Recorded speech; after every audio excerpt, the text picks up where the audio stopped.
Bonjour à tous et bienvenue dans cette conférence organisée par Midas IT Europe.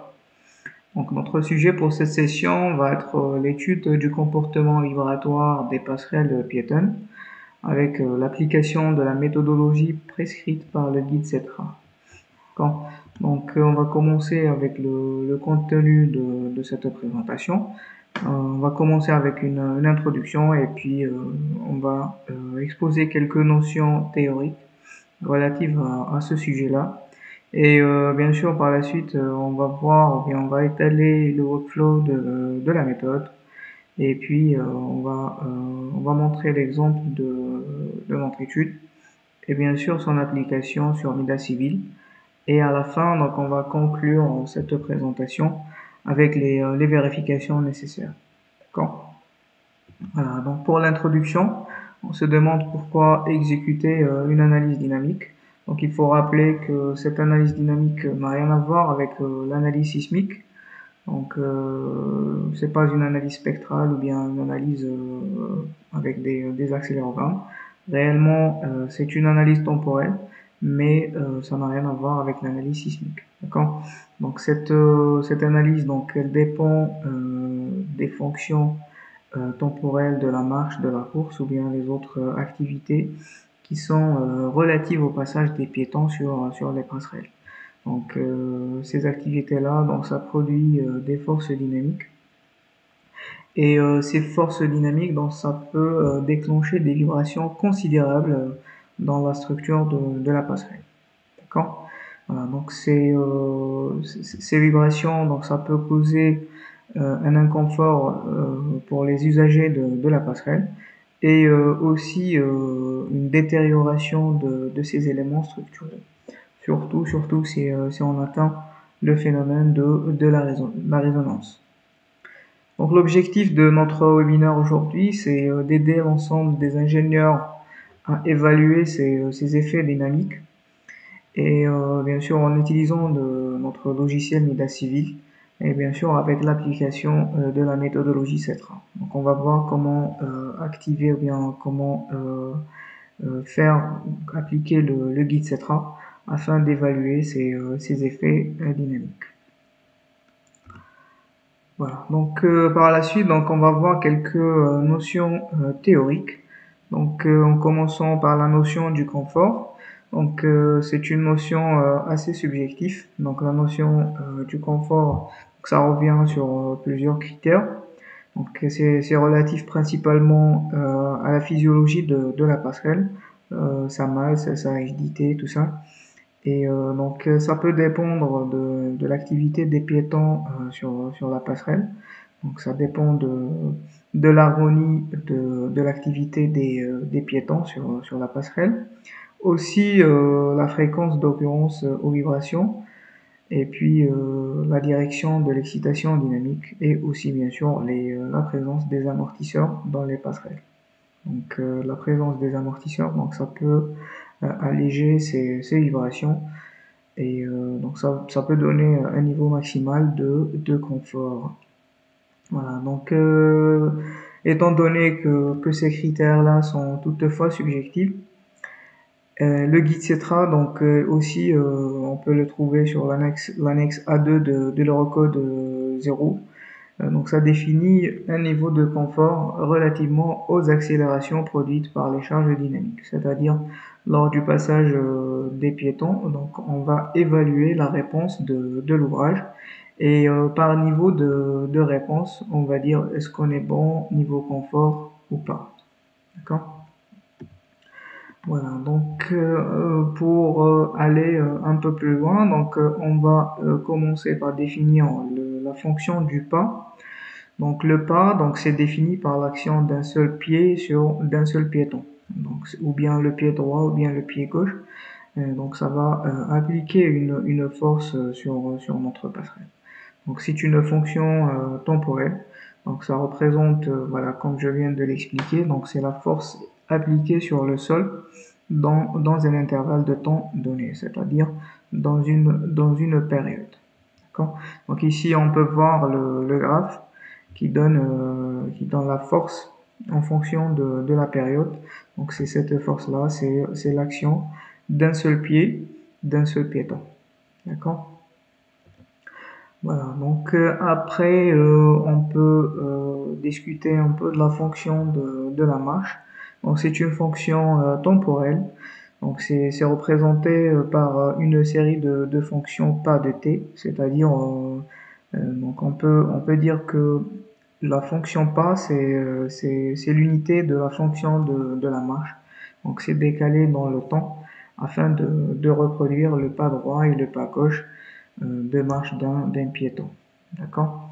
Voilà. Donc la fonction f de t, c'est une modélisation mathématique d'une série de fonctions pas de t.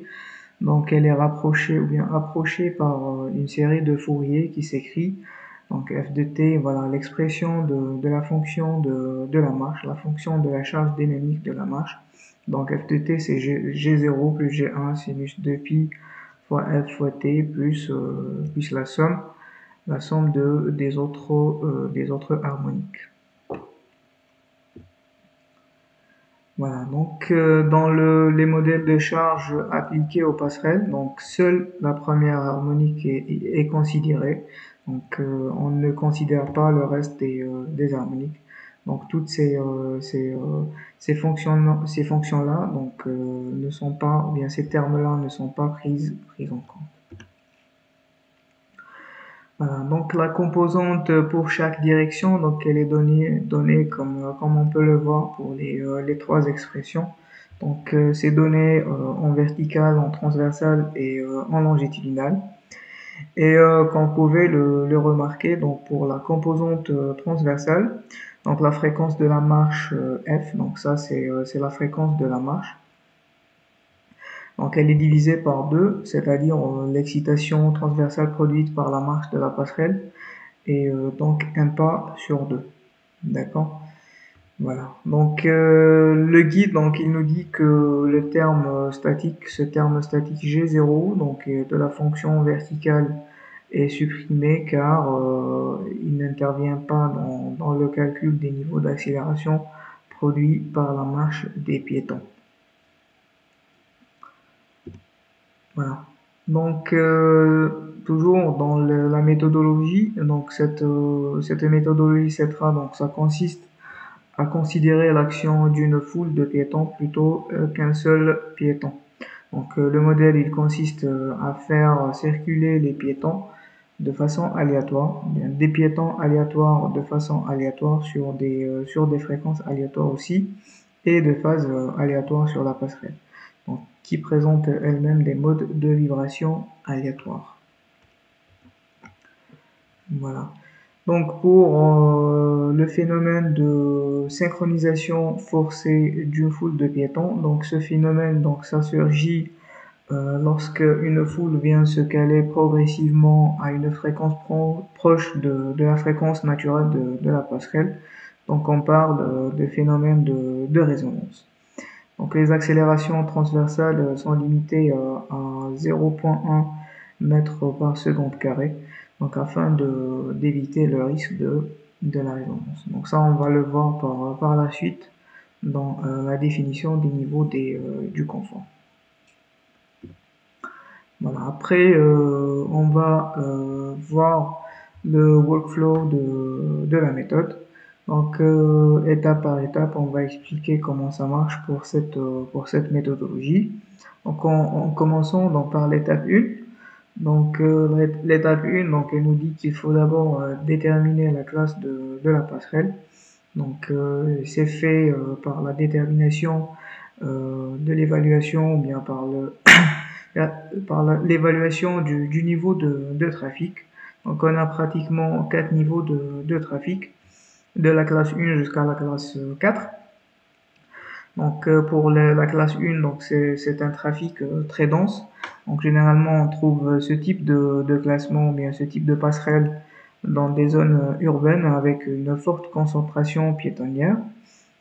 Et pour la classe 2, donc c'est aussi une passerelle urbaine avec un trafic piéton important, mais qui reste moins que la classe 1, qui est pratiquement, et ça arrive des fois, c'est entièrement chargé comme pour le cas des manifestations. Et pour la classe 3, donc c'est un trafic normal, donc c'est une passerelle normalement utilisée. Et la classe 4, donc on a un trafic faible, c'est-à-dire cette passerelle-là, donc elle est peu utilisée. D'accord? Donc cette mission, donc ça revient au choix du maître de l'ouvrage. Donc le client, c'est le client qui fait la détermination de la classe de la passerelle. D'accord? Donc l'étape 2, c'est le choix du niveau de confort. Donc aussi, c'est la mission du maître de l'ouvrage. Donc il est évalué relativement à l'accélération que subit la structure. Donc ça, on le détermine par le calcul, bien sûr sous différents cas de charge dynamique. D'accord? Donc on a pratiquement trois niveaux de confort. Donc on a un confort maximum, moyen et minimum. Donc pour le niveau de confort maximum, donc les accélérations qui sont dues à ce chargement dynamique sont pratiquement imperceptibles par les piétons, bien par les usagers de la passerelle. Pour le niveau de confort moyen, donc les accélérations, elles sont simplement perceptibles par les usagers. Et pour un confort minimum, donc les accélérations ressenties sont réellement ressenties, mais pas intolérables. D'accord? Voilà. Donc toujours dans le choix du niveau de confort, donc comme on l'avait mentionné, donc c'est défini par plage d'accélération. Donc ça définit le niveau de confort. Et bien sûr, ça c'est verticalement et transversalement. Donc on a pour les niveaux de confort dans les vibrations verticales, on a 4 niveaux de confort. Donc bien 4 niveaux, bien 4 plages d'accélération. Donc on peut les voir ici sur ces deux tableaux-là qui sont tirés depuis le guide de Citra. Donc pour la plage 1, donc on est de 0 à 0,5 mètres secondes carrés. Et ça, c'est le niveau maximal de confort. Et jusqu'à la plage 4, qu'on a des réponses qui dépassent les 2,5 mètres secondes carrés. C'est-à-dire, c'est des vibrations qui sont ressenties mais pas intolérables. D'accord? Cependant, pour la direction transversale, donc on limite généralement les accélérations à moins de 0,10 mètres secondes carrés, et ce donc afin d'assurer un confort maximum pour les usagers et pour éviter aussi le phénomène de résonance. Donc ce qu'il faut retenir, c'est que au-delà de 0,10 mètres secondes carrés pour les accélérations verticales, donc on commence à courir un risque de résonance et donc une détérioration de la passerelle. Donc il faut bien étudier ce cas-là. Bien sûr, si on a des vibrations horizontales. Alors, la troisième étape, donc, c'est la détermination des fréquences et bien sûr la nécessité d'analyse dynamique. Donc, on va d'abord définir les fréquences propres de la passerelle avec une analyse modèle. Et puis, ce sont ces fréquences-là qui définissent le risque de mise en résonance et bien sûr le risque, voilà, donc le risque de résonance et la nécessité de faire une analyse dynamique. Voilà, donc pour les plages de risque, donc on est aussi à 4 plages. Donc pour la plage 1, donc on a un risque maximal de mise en résonance. Pour la deuxième plage, donc le risque est moyen. Pour la troisième plage, donc le risque est faible. Et pour la quatrième, donc c'est un risque négligeable. Voilà. Donc ici, ces deux tableaux-là, donc on peut voir les plages de risque. Donc si par exemple on parle de vibration verticale et on a des fréquences propres entre 1,7 Hz et 2,1 Hz, donc on est dans la plage 1. Donc dans ce cas-là, donc on a un fort risque de tomber en phénomène de résonance de notre passerelle. et puis donc il faut exécuter une analyse dynamique. D'accord? Et donc les autres plages, donc c'est défini toujours par les niveaux de fréquence jusqu'à la plage 4. D'accord? La même chose pour la direction transversale. Donc ça c'est pour les directions verticales et longitudinales. Et ce tableau c'est pour la direction transversale. Voilà, toujours donc dans la détermination des fréquences et la nécessité de l'analyse dynamique. Donc ici on fait un classement donc selon la classe et la plage du risque de la passerelle. Donc le nombre et le cas de charge dynamique peuvent être déterminés. D'accord? Donc si on est par exemple dans une zone urbaine avec un trafic très dense, c'est-à-dire on est en classe 1 et avec une plage de risque de mise en résonance, une plage 1, donc la plage 1. Donc la charge dynamique à considérer, c'est le K2.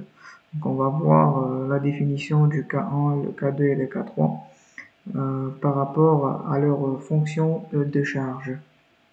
Donc le K1, donc on est en foule peu dense et dense, donc ça c'est les deux K1. Et le K2, donc la foule très dense, et le K3, donc c'est le complément foule, c'est-à-dire on doit considérer la deuxième harmonique. D'accord? Voilà. Après, donc nous définissons, après avoir défini ici les cas, donc on définit les fonctions mathématiques de ces cas. D'accord? Donc pour les cas de charge dynamique, donc sont définis par la fonction harmonique de la marche, bien sûr en prenant en considération la densité de la foule. Voilà, donc pour le cas de charge 1, donc on a une foule peu dense et dense. Donc comme j'ai dit, donc on est ici avec la plage 1 de risque. Et donc c'est défini par cette fonction-là. Donc ici le D, donc c'est la densité de la foule par mètre carré. Donc, ou bien on est à 0,8 piétons par mètre carré, ou bien on est à 0,5 piétons par mètre carré. C'est-à-dire dans le cas où c'est dense, donc on prend une densité de 0,8. Et dans le cas où la foule est peu dense, donc on prend une densité de 0,5. D'accord? Donc le F ici c'est la fréquence propre, donc c'est donné selon la direction de vibration qui est le résultat de l'analyse modale bien sûr. Et le Xi donc c'est l'amortissement, et le N donc c'est le nombre de piétons sur la passerelle, et le Psi donc c'est un coefficient réducteur qu'on va voir par la suite lors de l'application.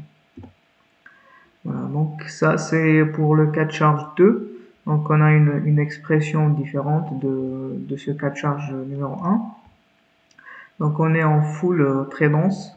Donc si on revient sur ce tableau-là, donc on est en foule très dense. Donc on est dans le cas d'une plage de risque élevé. Donc ça c'est le cas 2. Voilà. Donc ça c'est l'expression. Donc pour les abréviations, donc ce sont les mêmes, sauf pour la densité, donc ça doit changer. Donc ici on était en foule peu dense et dense, donc les coefficients ou bien la densité, donc c'était 0,8 ou bien 0,5. Pour le cas de foule très dense, donc on est à 1 piéton par mètre carré. D'accord? C'est-à-dire il n'y a vraiment pas d'espace pour les usagers de la passerelle. Donc le F c'est la fréquence et le N c'est le nombre de piétons. Et puis comme on l'avait mentionné, donc c'est un coefficient réducteur. D'accord? Alors pour le cas de charge 3, donc, comme je l'avais mentionné, donc c'est l'effet de la deuxième harmonique. Donc au lieu de considérer un seul terme pour la fonction de la charge, on doit considérer la deuxième harmonique. D'accord? Voilà, donc voici une récap de la méthode. Donc On commence toujours par le choix du maître d'ouvrage, donc il va définir la classe et aussi le niveau de confort souhaité. Donc si on est en classe 1, 2 et 3, donc on va passer au calcul des fréquences et des modes propres. Et on va déterminer les plages de fréquences à risque. Et si c'est une passerelle à risque, donc bien sûr on parle de mise en résonance, de risque de mise en résonance. Donc on va passer à la détermination des types de charges à étudier. Donc sinon, on va pas, il n'y a pas lieu d'exécuter une analyse dynamique. Donc pas de vérification dynamique de la charge de la foule, bien de la marche. D'accord. Voilà. Donc après avoir fait la détermination des types de charges à étudier, que ce soit en cas 1, en cas 2 ou bien en cas 3, donc on va exécuter notre analyse temporelle pour le calcul des accélérations. Et puis à la fin, donc on va comparer aux critères de confort qui sont prescrits par les guides, par le guide CETRA ou bien par l'annexe 2 de l'Eurocode. D'accord. Donc ici on se pose, est-ce que la passerelle est confortable selon le choix du maître de l'ouvrage? Donc si oui, on va passer aux vérifications complémentaires, aux états limites spécifiques, au comportement dynamique. Donc sinon, on va faire une modification de notre projet par diminution des accélérations avec des amortisseurs, ou bien par changer la morphologie de la passerelle, c'est-à-dire en augmentant la masse, c'est-à-dire en changeant carrément les sections du tablier, ou bien en rigidifiant encore notre structure. D'accord. Voilà. Après, voilà, donc ça c'est l'exemple de notre étude d'aujourd'hui. Donc on a une passerelle piétonne de tablier en section mixte. Donc on a une poutre en HEA 900 et pour la dalle, donc on a un béton en C30/37 avec une épaisseur de 10 cm. Donc ça on peut voir ici la coupe transversale de notre passerelle et ça c'est la coupe longitudinale. Donc et celle-là, donc c'est la vue isométrique. Voilà, donc cette passerelle est dotée de traverses en HEA 500 avec une largeur de 3 mètres et une longueur totale de 33 mètres. D'accord. Alors pour les conditions aux limites, donc notre tablier est simplement appuyé. Et pour les classifications, donc on suppose qu'on est en classe 1, c'est-à-dire à confort maximal. Et pour le trafic, donc il est supposé très dense. D'accord. Voilà, donc ça on les a, ces critères on les a supposés. Donc comme on l'avait mentionné, donc c'est des choix du maître de l'ouvrage. Et voilà, on s'est permis à ce stade de définir ces critères afin d'avancer sur le sujet de la présentation. Voilà, donc après avoir exécuté l'analyse modale, donc ça c'est l'application. Donc on a exécuté l'analyse modale avec le logiciel Midas Civil, donc sur deux cas de figure, donc avec une passerelle à vide, c'est-à-dire il n'y a pas de piéton dessus. Donc on a obtenu des fréquences. Donc pour le premier mode de vibration, donc on est à 2,13 Hz et pour le deuxième mode, donc on est à 3,67 Hz. Donc le guide il nous dit que pour les fréquences qui sont au-delà de 5 Hz, donc ils ne sont pas considérés. Donc pour notre cas, donc on ne considère que les deux modes de vibration afin d'étudier cette notion de confort. Voilà. Donc pour la passerelle chargée, donc on est à une densité de 1 piéton par mètre carré, c'est-à-dire on est en foule très dense. Et ici, donc on peut voir que la masse vibrante a bien augmenté et ça induit une différence au niveau au niveau des fréquences propres de la passerelle. Et donc on est passé de 2,13 Hz à 1,76 Hz pour le premier mode et de 3,03 Hz pour le deuxième mode. Donc pour le troisième mode, donc on est toujours au-dessus de 5 Hz, donc on ne va considérer que les deux premiers modes pour notre étude. D'accord. Donc ici on commence à faire l'application de la méthodologie. Donc on a défini les modes propres avec le logiciel. Donc si on ne sait pas comment le faire, donc c'est disponible sur les chaînes YouTube de Midas. Donc c'est très simple, une analyse très simple avec bien sûr avec la méthode des vecteurs propres. Voilà, donc ici, comme j'avais mentionné, donc les résultats des fréquences, donc ça montre que seuls les deux premiers modes sont à considérer dans la suite de l'étude. Donc le premier mode de vibration, c'est une vibration verticale avec une fréquence de 1,76. Donc ici on peut voir sur cette vidéo là donc comment le premier mode surgit. Donc ça c'est pour le cas chargé bien sûr. Et pour le deuxième mode, donc on est toujours à un mode inférieur à 5 Hz, donc avec une vibration transversale. Donc on peut voir ici le mode de vibration. Donc on est dans la direction transversale et avec une fréquence de 3,03, donc toujours dans le cas chargé. Après, on va voir la nécessité de mener un calcul dynamique.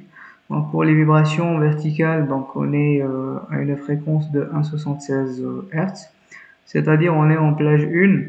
Donc ici, on est en plage de risque maximal de mise en résonance. Donc l'analyse, elle est nécessaire dans la direction verticale. D'accord. Alors pour les vibrations transversales, donc on est à une fréquence de 3,03. Donc on est en dehors de la zone du risque. Donc l'analyse, elle est non nécessaire. D'accord. Voilà. Donc par la suite, donc on va définir le cas de charge à considérer, le cas des charges dynamiques à considérer. Donc bien sûr selon l'hypothèse du maître de l'ouvrage et après les résultats des fréquences propres. Donc on va considérer le cas de charge 2, c'est-à-dire on est en trafic très dense et on est en plage de risque maximal, donc la plage 1, donc on est en cas 2, d'accord. Donc ici on doit définir la fonction temporelle de la charge. Voilà, donc la fonction temporelle ft du cas 2, donc c'est donné en newton par mètre carré. Donc ici on ne considère que la fonction verticale parce que pour les directions transversales, donc il n'y a pas lieu de mener une analyse dynamique.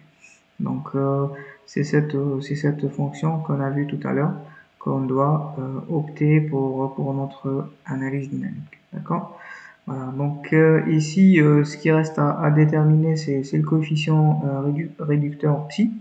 Donc la densité on la connaît déjà, donc c'est 1 piéton par mètre carré. La fréquence verticale donc c'est 1,76 Hz. Et le n, donc c'est le nombre de piétons, donc c'est S, c'est la surface de la passerelle. Et donc c'est la largeur, pardon, c'est la longueur par la largeur par la densité. Donc on est à 99 piétons. D'accord. Et le psi, donc c'est défini avec ce graphe-là. Donc toujours selon les plages de fréquence. Donc pour les vibrations verticales et longitudinales qui est notre cas, donc entre les fréquences 1,7 et 2,1, donc le psi égale à 1, d'accord. Donc il n'y a pas de réduction, donc c'est égal à 1. Voilà. Donc après avoir déterminé tous ces paramètres-là, donc on écrit notre fonction temporelle en kilonewtons par mètre carré. Et donc f de t, donc c'est 15,246, cosinus 11,052 t, kilonewton par mètre carré. D'accord? Voilà, donc dans le logiciel, cette charge, donc elle est appliquée comme une fonction en kilonewton, c'est-à-dire, pardon, comme une force, donc en kilonewton. Donc son expression finale, donc c'est f de t, elle est égale à 0,156 cosinus 11,052 t kilonewton. D'accord? Voilà, donc il faut mentionner que cette fonction est appliquée sur une période t correspondant à 1 sur fv, c'est-à-dire l'inverse de la fréquence. D'accord?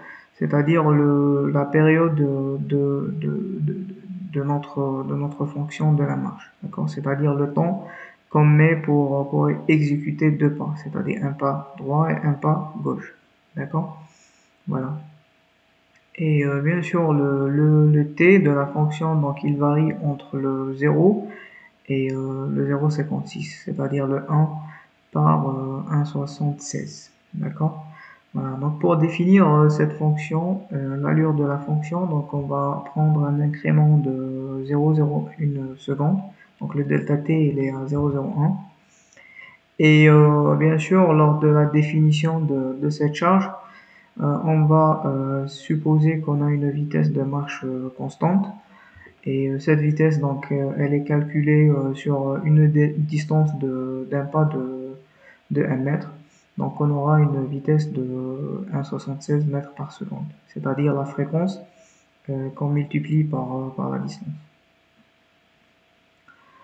Voilà, donc ici dans cette vidéo, on va voir comment on fait pour définir cette fonction de la charge dynamique. Donc ici, le travail se fait sur fichier Excel. Donc je vous montre ici dans la vidéo. Donc on commence avec la détermination de l'incrément. Donc de 0,01 jusqu'à 0,56 jusqu'à la période t. Et par la suite, donc on donne la définition de cette fonction de charge dynamique de la marche f de t. Donc c'est 0,156 cosinus 11,052 que je multiplie par l'incrément t. Et puis je généralise sur tous les incréments jusqu'à l'arrivée de la période. D'accord? Donc avec cette fonction-là, donc je peux créer un graphe pour voir est-ce qu'on est réellement avec une harmonique, comme on va le voir ici dans le graphe. Voilà. Donc ça c'est l'allure du graphe de la fonction f de t. Donc ça c'est une fonction périodique. Donc notre fonction est bien créée. Par la suite, donc, on va voir comment faire pour l'application de la charge sur le logiciel Midas Civil. Donc, on va le voir sur la vidéo. Donc, on va copier ces valeurs-là et on va l'introduire dans le logiciel en définissant bien sûr une charge temporelle. Donc ici, on définit la fonction, donc c'est une fonction temporelle de marche. Donc bien sûr, il faut changer en force. Voilà, donc ça c'est notre fonction de charge. Et bien sûr, on crée le cas de charge, donc load case. Donc le load case, on va aussi l'appeler marche. Donc pour le type d'analyse, donc c'est une analyse linéaire avec une méthode modèle. Et pour le temps de l'analyse, donc ça sera 25 secondes avec un coefficient d'amortissement de 4%. D'accord? Voilà. Et bien sûr, par la suite, donc on va appliquer notre charge dynamique dans les nœuds correspondants. D'accord? Donc c'est créé dans la direction de la gravité afin de maximiser le risque de mise en résonance. On commence par le premier nœud. Donc ici, on a la notion de arrival time, c'est-à-dire le temps d'arrivée. Donc ici, il faut appliquer la charge dynamique, ça je l'ai mentionné. Et donc la charge dynamique c'est appliqué avec un temps d'arrivée pour tous les nœuds qui sont à l'axe de l'ouvrage. Donc c'est-à-dire plus on avance dans les abscisses de la passerelle, dans les abscisses à l'axe de la passerelle, donc on change le temps d'arrivée. Donc ce temps d'arrivée il est équivalent à n fois t. Donc pour le premier nœud donc on est à t, donc pour le deuxième nœud on est à 2t, etc., etc. D'accord? Voilà, donc par la suite, donc on va appliquer notre charge dynamique sur toute la passerelle. Donc on va voir comment le faire facilement avec un fichier Excel. Donc c'est ça en fait ce qu'on va coller sur tous les nœuds. Donc on va faire copier depuis un fichier Excel et on va coller ici sur le tableau. Et quand on revient au logiciel, donc on a toutes les charges qui sont appliquées à l'axe de la passerelle. Donc il faut mentionner que ces charges-là sont les charges dynamiques qu'on vient de définir par le biais de la fonction temporelle. Donc après, on va faire l'étude bien l'analyse temporelle. Donc après avoir exécuté l'analyse temporelle, donc on a obtenu un résultat d'accélération maximale de 0,03 mètres par seconde carré. Donc on peut voir ici, on peut visualiser le résultat de l'analyse temporelle. Donc ici, on va afficher l'allure de déformation de la passerelle sous l'effet du passage des piétons. Donc ici, on peut voir comment se déforme et comment se passe pour les accélérations. Donc ça, c'est une fonction de charge dynamique. Donc on peut voir les niveaux d'accélération qui sont produits par le passage des piétons avec la fonction qu'on vient de définir. D'accord? Après, on définit le graphe. Donc, si on veut voir autrement notre résultat d'accélération obtenu, donc ici on sait bien que pour ce type de tablier isostatique, donc l'effet maximal il est au milieu de la passerelle, donc à mi-travers à peu près. Donc ici on sélectionne l'accélération verticale et on crée notre graphe. Ici on peut voir comment faire pour la création ou bien pour la création des graphes sur Midas Civil. Donc ici on définit les fonctions et quand on clique ici, donc on aura notre graphe final. Donc ce graphe là, il me définit les niveaux d'accélération chaque seconde d'application de la charge. D'accord? Donc avec une accélération maximale de 0,028, donc à peu près 0,03 mètres par seconde carré. D'accord? Voici donc notre graphe. Et voilà, voici donc le graphe. Donc ça c'est au niveau du nœud central de la passerelle. D'accord? À la fin, donc, on compare la réponse maximale de la passerelle qu'on vient obtenir sous le chargement dynamique avec les plages d'accélération prescrites par le guide. D'accord? Donc on a une accélération maximale de 0,03 à peu près mètres par seconde carré. Donc on est dans la plage 1 entre 0 et 0,5. Donc on est en confort maximal. Et voilà, donc c'est une accélération qui est pratiquement imperceptible par les usagers. D'accord? Voilà, donc comme ça, on vient de terminer notre analyse. Donc si ces accélérations-là, donc si la réponse de l'ouvrage elle est importante sous cette charge dynamique, donc les ingénieurs ils sont menés à rigidifier encore la structure.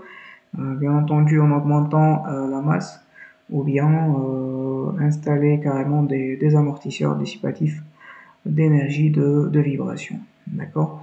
Donc c'était ça la philosophie qui était prescrite par le guide CETRA et son application sur le logiciel Midas Civil.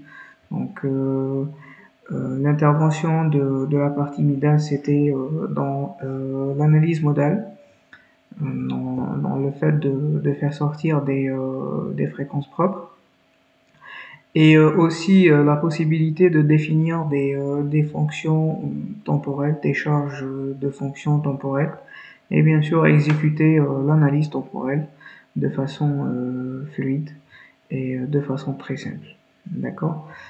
Et bien sûr, si vous aurez des questions à propos de ce sujet-là, donc je vous laisse ici mon compte LinkedIn ou bien vous m'envoyez carrément des emails sur cette adresse. D'accord? Voilà, donc je vous remercie pour votre attention et à la prochaine occasion.